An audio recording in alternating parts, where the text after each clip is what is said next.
नमस्कार.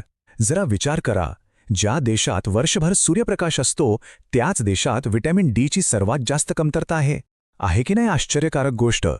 आज आपण याच मोठ्या विरोधाभासामागे दडलेलं सत्य जाणून घेणार आहोत आणि पाहणार आहोत की व्हिटॅमिन डी आणि बी12ची ही कमतरता आपल्या आरोग्यावर कसा परिणाम करत आहे. चला तर मग या विषयाच्या अगदी मुळाशी जाऊया. आपण या 5 भागांमध्ये या समस्येची कारणं, उपाय आणि काही महत्त्वाच्या सूचना समजून घेणार आहोत.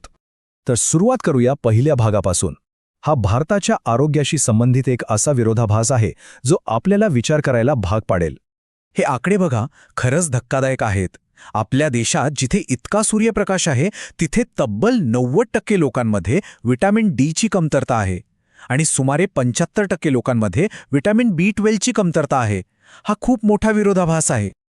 पण प्रश्न हा आहे की असं का होत आहे. भरपूर सूर्यप्रकाश आणि विविध प्रकारचं जेवण असूनही ही कमतरता का जाणवते. चला याचं उत्तर शोधूया. आता येऊया दुसऱ्या भागाकडे, जिथे आपण हे शोधून काढणार आहोत की या कमतरतेमागे वैज्ञानिक आणि आपल्या जीवनशैलीशी संबंधित कारणं कोणती आहेत. आपल्याला नेहमी वाटतं की सकाळचं कोवळं ऊन आरोग्यासाठी चांगलं असतं, पण खरी गोष्ट थोडी वेगळी आहे.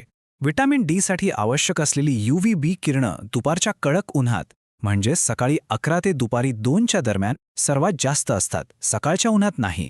याचं दुसरं कारण आपल्या त्वचेमध्ये आहे. भारतीय त्वचेत मेलॅनिन नावाचं रंगद्रव्य जास्त असतं, जे आपलं सनबर्नपासून संरक्षण तर करतं, पण हेच मेलॅनिन व्हिटॅमिन डी तयार होण्याची प्रक्रिया मंदावते. म्हणूनच आपल्याला गोऱ्या त्वचेच्या लोकांच्या तुलनेत जास्त वेळ उन्हात राहण्याची गरज असते. आता बोलूया व्हिटॅमिन बी12 बद्दल. भारतात सुमारे 40% लोक शाकाहारी आहेत आणि व्हिटॅमिन बी12 मुख्यत्वे मांसाहारी पदार्थांमध्येच आढळतं. त्यामुळे शाकाहारी लोकांसाठी त्याचे नैसर्गिक पर्याय खूपच कमी आहेत. आणि एक सामान्य भारतीय सवय ही समस्या आणखी वाढवते, ती म्हणजे जेवणानंतर लगेच चहा किंवा कॉफी पिणे. ही सवय व्हिटॅमिन बी12 शरीरात शोषण्यास अडथळा निर्माण करते. म्हणूनच मांसाहार करूनही अनेक लोकांमध्ये बी12ची कमतरता आढळते. तर आता आपल्याला कारणं समजली आहेत. चला आता उपायांवर लक्ष केंद्रित करूया. तिसऱ्या भागात आपण व्हिटॅमिन डीची कमतरता दूर करण्याचे मार्ग जाणून घेऊया.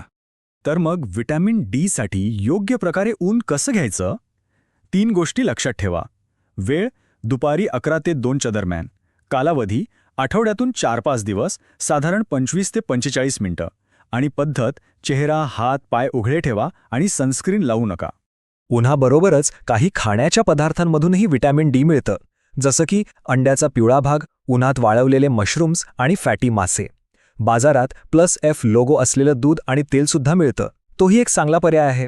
आता आपण चौथ्या भागाकडे वळूया आणि व्हिटॅमिन बी12ची कमतरता भरून काढण्यासाठी आहाराशी संबंधित उपायांवर बोलूया.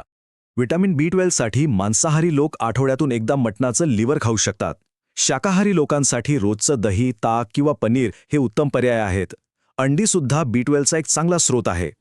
शरीरात बी12 टिकावून ठेवण्यासाठी 2 सोप्या गोष्टी करा. पहिलं, जेवण आणि चहा-कॉफीमध्ये कमीत कमी 1 तासाचं अंतर ठेवा. आणि दुसरं, दूध वारंवार उकळू नका, कारण त्यामुळे त्यातील बी12 कमी होतं.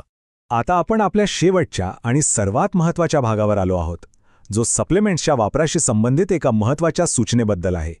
आणि आता एक सर्वात महत्त्वाची सूचना. भारतात झालेल्या एका अभ्यासात असं समोर आलं आहे की डॉक्टरांच्या सल्ल्याशिवाय व्हिटॅमिन डीचे हाय डोस घेतल्यामुळे लोकांच्या किडन्या खराब झाल्या आहेत आणि काही प्रकरणांमध्ये ते जीवघेणंसुद्धा ठरलं आहे. या स्थितीला हायपर व्हिटॅमिनोसिस डी म्हणतात. याचा अर्थ शरीरात व्हिटॅमिन डीची पातळी विषारी होण्याइतकी वाढणं, कारण हे व्हिटॅमिन शरीरात साठून राहतं आणि जास्त झाल्यास किडनीला कायमचं नुकसान पोचवू शकतं. म्हणून एक गोष्ट अगदी पक्की लक्षात ठेवा, स्वतःच्या मनाने कोणतंही सप्लिमेंट सुरू करू नका. वर्षातून एकदा रक्त तपासणी करा आणि फक्त डॉक्टरांच्या सल्ल्यानेच औषध घ्या. आधी तपासणी, मग उपचार. तर या विश्लेषणाच्या शेवटी स्वतःला एक प्रश्न विचारा. तुम्हाला तुमच्या आरोग्याचे खरे आकडे माहीत आहेत का? आपल्या शरीराकडे लक्ष देण्याची आणि योग्य पाऊल उचलण्याची हीच योग्य वेळ आहे.